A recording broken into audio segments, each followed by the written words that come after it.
There is a wall that separates the rich from the poor in Peru.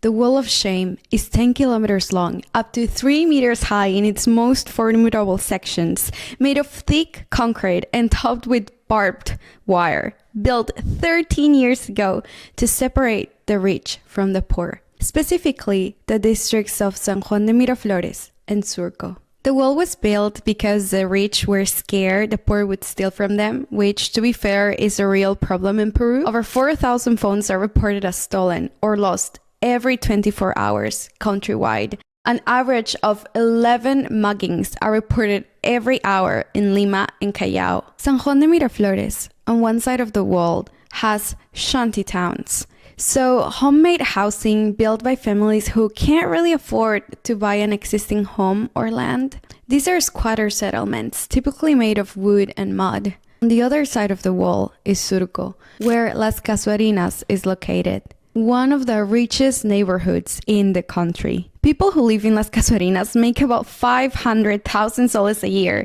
send their kids to the most exclusive schools like El Maracam or Roosevelt. To protect their wealth, some ultra-high net worth clients invest in an exclusive security system with camera monitors, a full alarm system control panel, and even backup cellular communications. I mean, it's no surprise there's not much crime in the rich neighborhoods in Surco. But not every family that lives in Surco can afford this life or anything remotely close to that lifestyle. So crime is more prevalent in the lower class neighborhoods. And police are used to the daily phone or wallet theft. But the police is also used to dealing with cases of missing persons. One 2013 report noted that 3 to 5 people go missing in the capital city, Lima, every day. In 2021, 4,463 women, adolescents, and girls went missing between January and September. And Lucy was one of them. Police have been looking for her for a month. Their main suspect, her husband Victor, who was staying at his mother's house, a pretty one-store pink house. So the police arrive. Police! Open! They break the door and find a man red-handed making soup? Only the smell was not like any soup they know. They get closer to the pot, and inside, what they find boiling is not vegetables and chicken, but a human head, and in the freezer, an arm, a leg, and more body parts.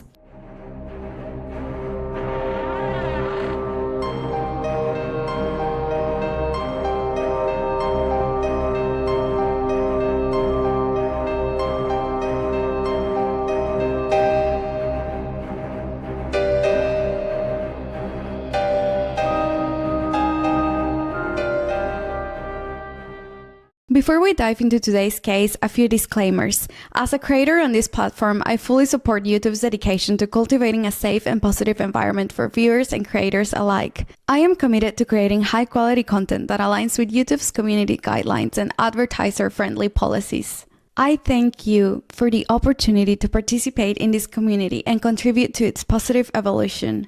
I wanted to make sure I get as much of the language and cultural background as possible to fully grasp this case, so I did all my research from Spanish sources, including interviews to family members and the killer himself, posted by the media, as well as other unfalsifiable documents. But please, if I overlooked any details or if there's anything amiss, please share it in the comments below. Your input helps maintain the accuracy and integrity of this channel.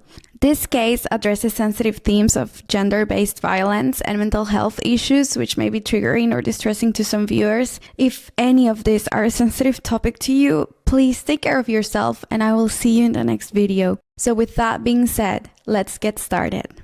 Lucy was a vibrant spirit. She was always humming to a song, she made others laugh, and openly showed love to others by praising their qualities. She loved taking photos, and there was nothing else that she valued more than her family. She had studied graphic design, and her dream was to pursue a career in branding and advertising, where she could unleash her creativity and make a meaningful impact through visual storytelling. Lucy had 2 brothers, Antonio, whom she affectionately called Toño, and Marcos. Whenever they were in trouble, despite the distance, she would call and provide help in any way she could. She would say things like, "I am praying for you. I'm thinking of you." She would send long, loving messages over Facebook Messenger, and she made sure they knew they were in her heart. Lucy would also video call her mother, whom we will be addressing as Doña Juana in this case, daily. So she would video call her daily because even though they were apart, she still wanted her mother to be part of her life. Lucy's face lighted up every time she talked to her. Lucy and Victor had met in their early 20s. Victor was a taxi driver, 4 years older than her, and she was just mesmerized. She thought of him the perfect man. But despite the butterflies in her stomach and daydreaming of a life together, Lucy was conflicted and torn. Her family didn't really approve of Victor. Tonio and Marcos, Lucy's brothers, just didn't like him. There was something weird about him. They saw how Victor subtly controlled and isolated Lucy. Whenever Lucy suggested doing something he didn't approve of, like going out with friends, he would say things like, "I thought we were going to spend time together tonight. But if your friends are more important," he would monitor her activities by casually asking about her day in a way that implied he expected a detailed account of what she had been doing every hour. He would start with, "So, who did you talk to today?" in a seemingly innocent manner, but with an underlying tone of scrutiny. And I mean, they were only dating. This was only the beginning. When Lucy was 25, Victor proposed, and they got married. 24 years later, it's 2020. They have 2 sons. Victor is still a taxi driver, but he stops working for fear of contracting COVID-19. This same year, Lucy goes to her homeland, Yauyos, an Andean province in the mountains. And fun fact about Yauyos, it's home to one of the highest suspension bridges in the world, the Quetzalcoatl Bridge, and I apologize if I'm not pronouncing the Quechua name correctly. It's also known as the last Inca rope bridge. It's hand-woven annually by local communities using traditional Inca techniques. It spans the Apurimac River, and it has been a vital link for centuries, connecting communities and facilitating trade and cultural exchange. Every year, the bridge is rebuilt using ichu grass and served as a symbol of communal cooperation and cultural heritage in the region. So Lucy goes home to Yauyos to visit her mother, but mostly to take care of her. Her mother is old and she's not as capable as she was before. Lucy would bath her mom, dress her, make sure she ate good, healthy food, make sure she was taking the right medications at the right time. Overall, ensure her safety and comfort at home. And we all know what happened in 2020. Due to COVID, internal transportation within Peru was suspended, and Lucy wasn't able to come back to Lima. So she ended up spending 8 months with her mom. And I mean, she was not unhappy about this. She would have more time to care for her mom. And this time would be good to forget, if only for a moment, all the problems she had with her husband, Victor. Lucy's brothers said they argued constantly. She would try to hide it from them, but the spark she had was somewhat gone. She didn't hum her favorite songs anymore. She would avoid meeting with friends, and as the years went by, she shrunk into herself to the point of becoming a rather timid person. It goes without saying she was in an abusive relationship. Lucy was trapped. One netizen said, "I was in an abusive relationship and I felt like a starved dog. He starved me from my friends, family, and therapy. He starved me from the life he promised me. He only fed me when I was his good dog, and his feedings would be the love and attention any human needed. But it was enough to keep me starving. And when I was a bad dog, I got punished mentally, emotionally, and physically. Over time, all I felt was anxiety, depression, and completely dependent on him. I got used to it, and it became addicting. I was close to losing something that I thought no one could take from me, and it was love.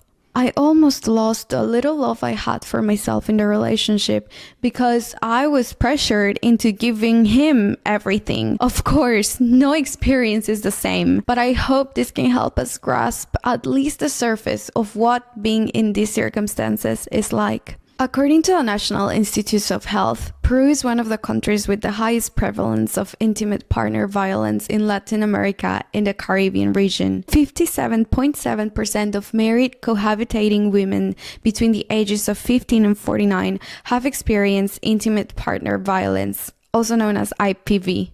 This includes 38.8% of psychological or verbal abuse, 8.8% of physical violence, and 2.3% of sexual violence. So after this enlightening time with her mother, Lucy remembered what being loved felt like, and she made a decision to once and for all end things with Victor. She wanted a divorce. When Lucy returned to the city of Lima from her hometown, she told her brothers she was determined to break things off with Victor. Toño, one of Lucy's brothers, said, "She told me she was determined, that she had already discussed coming to Lima to file for a divorce, and then, with the children, she would return to Yungay.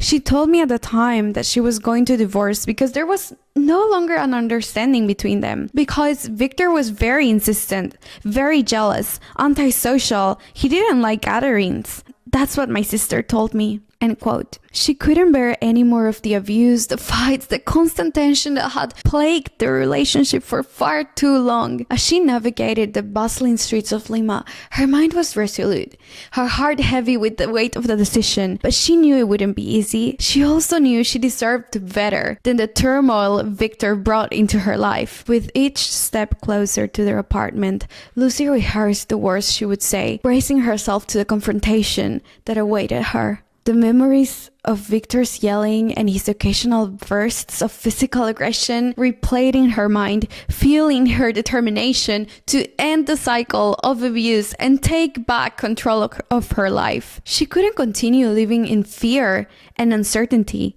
and she was determined to reclaim her happiness, no matter the cost. She had also told her brothers that she would have to stay in the apartment she shared with Victor in Surco. After all, she had nowhere else to go, and until she could find another place, this was her only home in Lima. So Victor and Lucy were separated, but living in the same house. And this situation is actually more common than you think. When a marriage goes through a divorce, there is a period of transition before or during the divorce proceedings, when many couples, for practical reasons, choose to live together until the process is finalized. So Lucy did it. She asked for a divorce, and life is finally starting to look brighter. A couple days later, on March 17th, 2021, Lucy receives a call. It's Victor. "Hey Chola, let's talk about this properly. Let's go to my mother's house, pay her a visit, and talk." In Peru, the term chola can have many different meanings depending on the context and the region. So historically, it is referred to women of mixed indigenous and Spanish descent, and it was sometimes used as a derogatory term. However, in contemporary usage, especially in certain regions like the Andean areas, chola has been reclaimed and can be used in an affectionate or neutral way to refer to women with indigenous heritage. So if a husband calls his wife, "Hey chola," in a loving and respectful tone, it could be interpreted as a term of endearment, acknowledging her indigenous heritage, or simply as a casual term of familiarity. I personally don't think Victor was trying to acknowledge Lucy's heritage. I think this was just the way he talked. So he asks Lucy to meet at his mother's house, and Victor's mother has the pretty one-store pink house where she settled after arriving to the big city of Lima. It became a home for Victor and his parents and two brothers, but this was also a place where in a few moments he would verbally and physically abuse Lucy, only to proceed to murder her. He had no respect for this house. When they arrived to the place, Lucy notices something strange. "There's no one here. Victor, your mom is not home." But Victor didn't seem surprised. It was all part of his plan. His father and brothers had died of COVID-19, and his mother had already moved away, so this house was completely uninhabited. Let's talk about things right here, right now. I mean, I don't understand why. I haven't been bad to you. They began to argue. Victor accused her. "You're cheating on me. I know it. You're cheating on me. Just say it. Say it." With the same anger he was yelling, he starts beating Lucy. He kicks her in her private areas. He slams her head against the wall. And when she falls to the floor, he starts strangling her. But things didn't end there. This same day, Doña Juana, Lucy's mom, was waiting for Lucy's call. She waited an hour, a day, 2, 3 days, a week. That message never came, nor the usual video calls she would have every day with her daughter. Suddenly, Lucy stopped answering calls. She only responded to Facebook messages, saying her phone was broken and she could only write. Even when her mother fell ill, her brothers tried to contact her, but Lucy only replied in a cold and unloving manner. This was all so strange. What's happened to Lucy? Why isn't she answering calls? Why isn't she texting like she usually does? Why is she so cold and distant? And what about the divorce? What's happened to that? Tonyo messaged her, "Hey, why don't you answer, Mom? Call her. She's worried. She's crying. Please call her." Lucy replied, "Hi, my phone is broken. The audio doesn't work. I can't hear or be heard. I've told everybody already. I can only text." "Lucy, Mom is really sick. You have to travel urgently. Please answer me. I can't travel. COVID-19 is severe, and I don't want anything to happen to me." "Lucy, she's had a stroke. She's in critical condition and could go into a coma. Please." Marco and Tonyo didn't give up on her. They kept on calling, texting. They even offered buying her a ticket to visit her mother. But Lucy refused. "Hi, my phone is not working. What's wrong with Juana?" Tonyo says, "I'm sending you your ticket." Lucy says, "Understand me, Tonyo. I just pray to God that she gets better." "Lucy, Mom is on her last moments. Please understand. Talk to Marco. When I was there, I helped Mom. Now I can't." Tonyo says that there were some things that just didn't quite match what Lucy usually did. She would talk to him in a very specific way. She would say, "My dear little brother, the most handsome brother." She wouldn't hesitate to show love whenever she could. And it was clear that those dry messages, those dry words, they weren't hers. Marcus says that she kept telling Lucy constantly that Mom is sick, that she's had an accident. "Please contact us, Lucy." "No, I can't. I talked to Tonyo already, and I can't do anything. You take care of it instead." It was such a sudden change, and in a way that nobody expected. Doña Juana passed away, wondering why her daughter suddenly stopped messaging, calling her. Lucy's brothers never received a message from Lucy when their mom passed away. This is so strange. They knew something terribly bad had happened. For her to not even message about their mother's passing? Even Victor had contacted the family to offer condolences. When Tonyo and Marcos asked him about Lucy, he said she had left the house and that they were separated. Weeks went by without any news from Lucy, and that's when Lucy's 2 sons filed a missing report, fearing for their mother's safety and desperate for any sign of her whereabouts. They stated that their father had been distant and strange since the disappearance. Sadly, it was already too late for Lucy. Lucy's murder would have been committed a month and 5 days ago, but her family only reported her disappearance a few days ago. The Homicide Division of Dirinkri, Peru's Organization for Criminal Investigations and Judicial Support, conducted a thorough investigation. Police starts questioning suspects. Lucy's brothers and Lucy's 2 sons, all of them had an alibi. But when they interrogated Victor, he seemed off.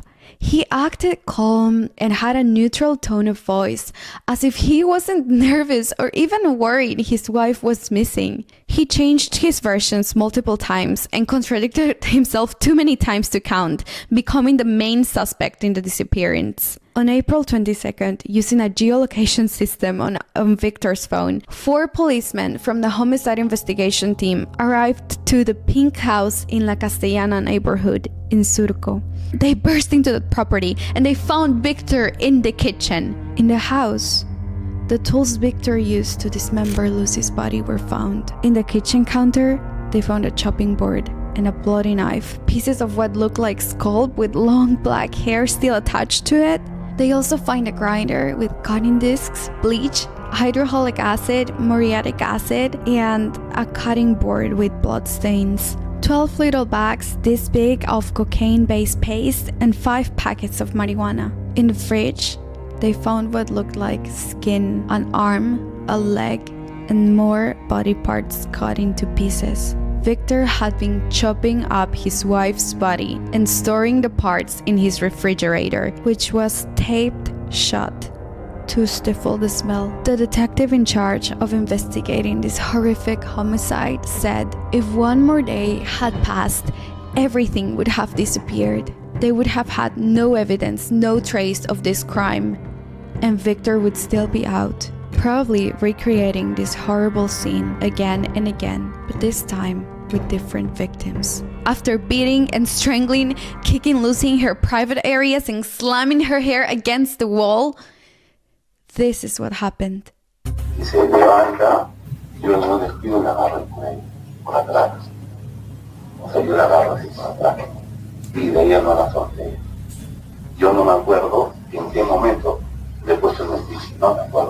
He simply leaves.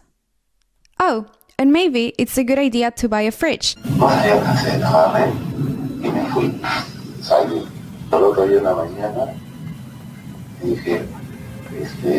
Compraré un frigidaire, ¿no? Y el cuerpo yo lo metí y lo dejé ahí. Estaba duro, estaba congelado. Tanto días así, dije, mejor lo corto. Y ellos me decían que fui a buscar un aparato y lo corté, ¿no? O sea, cortaba como podía, ¿no? O sea, como yo no sabía usar muy bien, estaba ahí.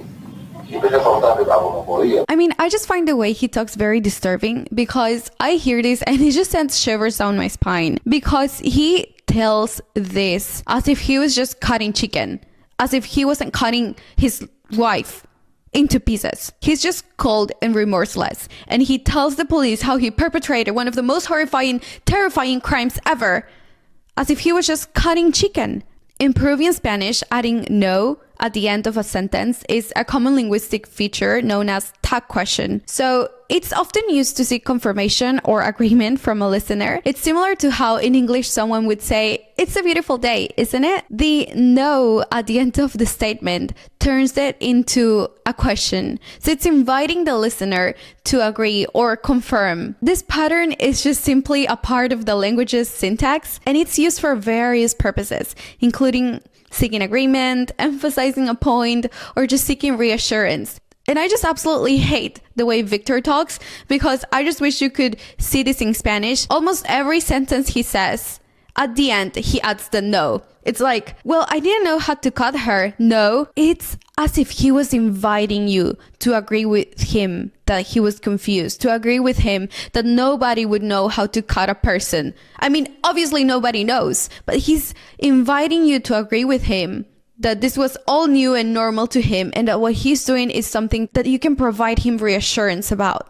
It's very disturbing because he shows no empathy, no pain, no real acknowledgement of what he is done, as if his brain was not able to process what's happening. And I'm not trying to justify him here. I'm just saying I cannot comprehend how someone can be so careless, so lovingless, so cruel. In his confession, Victor recounts that every day he would chop up parts of the body to then boil them in a pot and thus make them disappear down the toilet and drains. Perhaps he thought that this way no one would notice his horrifying crime? It seems like a scene from a horror movie. It's chilling to hear the account of this man with a deranged mind who would arrive at this house very early every day for a month to carry out this terrifying practice.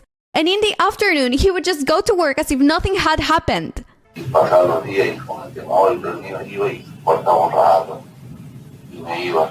No se lo cortaba nada, porque como estaba metido ahí, medio doblado, no podía cortar bien, entonces cortaba una parte, otra parte, trataba de mover el cuerpo, pero eso lo hice varios días. Victor recounts how he brought parts of the corpse from his mother's house to a small apartment he had rented on Monte Abeto Street in Surco to flush the remains down the toilet and try to disappear all evidence. He narrates how he would transport bags full of body parts of his wife every day. He would do it daily in his truck, the truck that he used for work. But he's not done yet.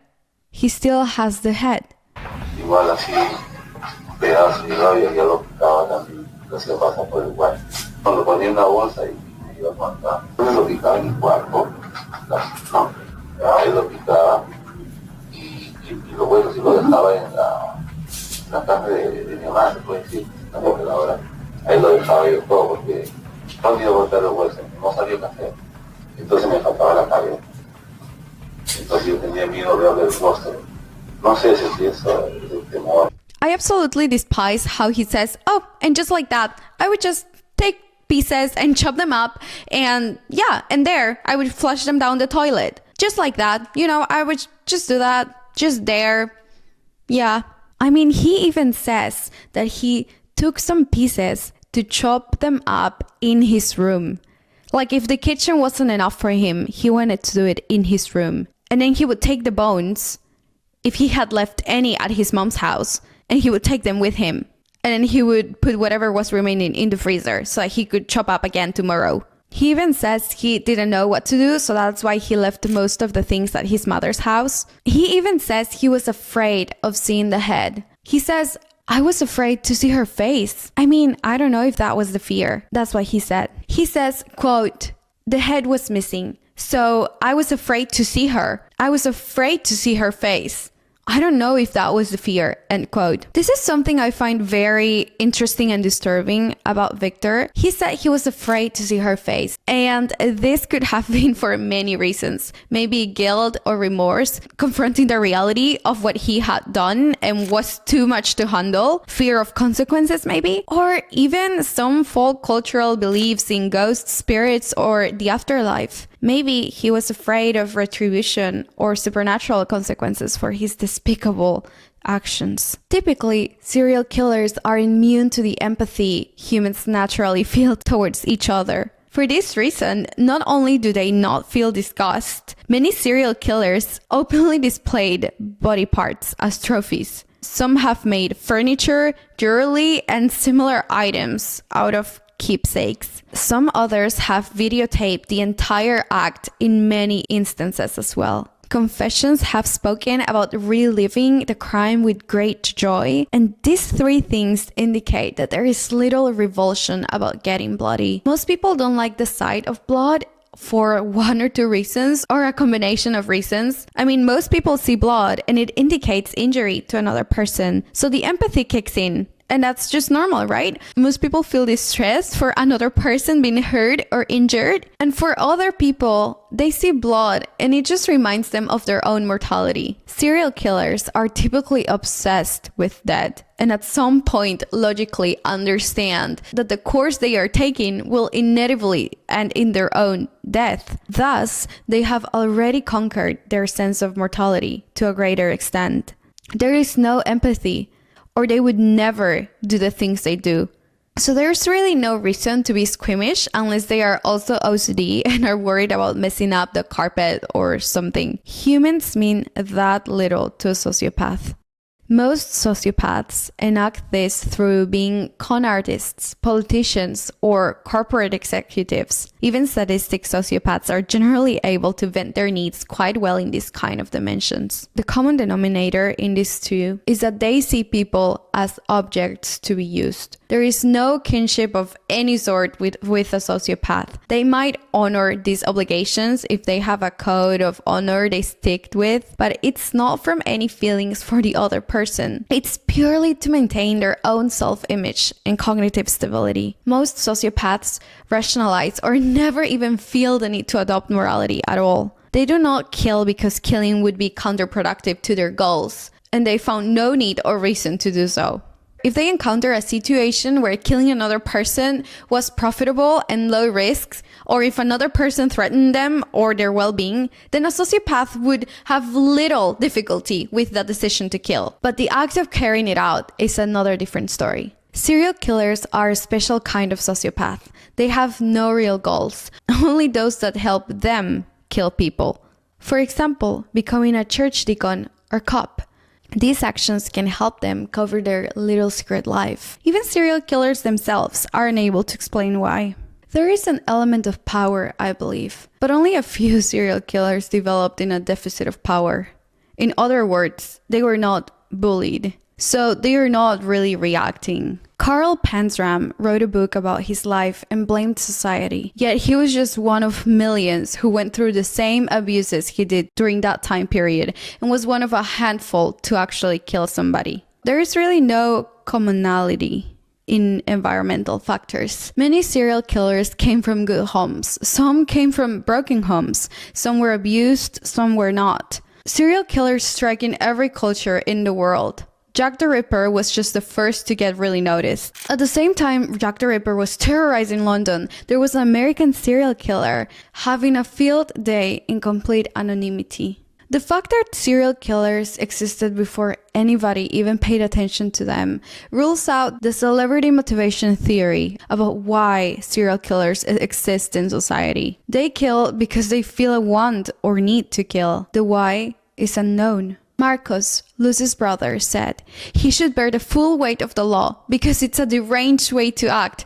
How can you do that to someone you supposedly loved? Lucy's brothers arrived from Yungay, distraught by the news. A few days ago, they had just buried their mother, and now this terrible news had plunged them into the deepest pain. They never imagined that their brother-in-law, Victor, could be capable of committing this horrifying crime, although they had some suspicions. Tonio said once to Victor, "No matter if you divorce my sister, you will always be my brother-in-law." "Well," he replied to Tonio, in a way that now makes sense.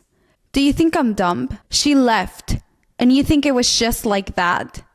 "I'm not dumb." Tonio says those were the last words Victor said to him. The police conducted luminol tests on the many tools Victor used to chop up his wife, and they all came out positive. Luminol is a water-based solution capable of detecting blood that has been diluted up to 10,000 times. And once it comes in contact with blood, it reacts by causing the blood to fluoresce a pale blue color. It usually glows for about 30 seconds until the limiting reactant has been already consumed in the reaction. Kitchen, truck, chopping board, knife, grinder. They all came out positive for traces of Lucy's blood. For this case, the police specifically used Blue Star Forensic, a new luminol-based test with longer and more intense chemiluminescence. There was a forensic psychological report done by the experts of the Criminalistics Office of Dirinkri, and this report reveals Victor exhibits traits of extreme violence and coldness, showing no remorse for beating, strangling, murdering, cutting, chopping, grinding his wife, or washing her body parts down the toilet. Victor did exhibit, however,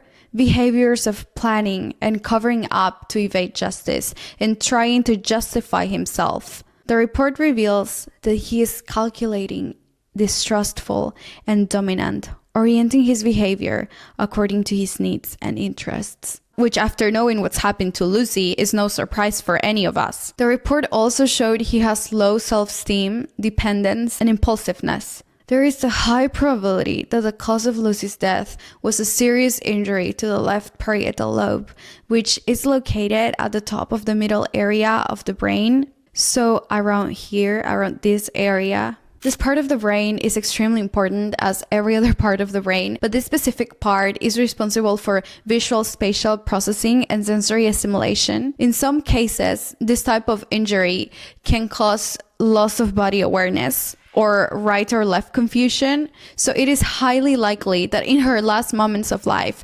Lucy had no control over her body, which puts her in even more disadvantage to escape from this monster. Victor continued to strangle her for about 4 to 5 minutes. In a fight, if someone was to hold you down and begin choking you, it would take about 20 to 30 seconds for you to lose consciousness, assuming your heart is pounding and breathing rapidly because of all the adrenaline of the attack. Much really depends on how much oxygen you're needing at the time. So if you just hit the finish line of a marathon just a couple of seconds ago, or if you're an athlete with strong cardio and you're resting, it could take quite a bit longer. To kill someone, the killer would have to continue to apply pressure sufficient to strangulate for about 4 to 5 minutes in order to ensure death. And honestly, probably longer in some cases. Strangulation is known as the ultimate form of power and control. It takes a long time to do. There is a minimum of 3 to 6 minutes for the killer to sit there quietly, with the victim unconscious, squeezing. There's time to stop and reconsider. It's not a trigger pull instant decision. It's a process. Victor can't argue self-defense or heat of the moment with strangulation. Victor had a long time with Lucy utterly defenseless to stop and come to his senses, but he didn't. There is a big difference in choking someone long enough to put them to sleep and causing their heart to stop and brain activity to cease.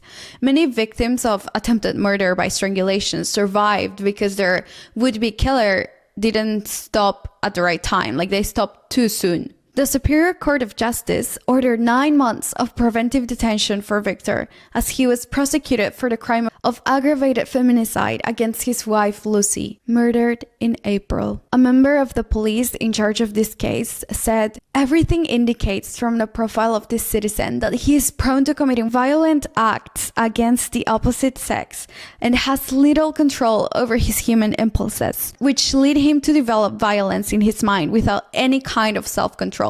Lucy's brothers were only able to remove her remains from the morgue of Lima after knowing her sister had been chopped up to pieces and kept in a fridge for an entire month to later be flushed down the toilet. Not to mention that her head was boiled in an aluminum pot. Lucy's brothers planned to take her remains to Yauyos, her homeland, to give her a Christian burial next to her mother. Toño, Lucy's brother, said to the media, "I've come to ask for justice simply, that the full weight of the law falls on those people." As we wrap up today's video, I want to extend my deepest gratitude to each and every one of you for your support and engagement. Remember, let's cultivate a culture of self-care and respect within and outside our community, encouraging one another to prioritize our well-being, both online and offline. Thank you for being a part of this journey with me. Join me to discover the ripple effects of crime in the next video.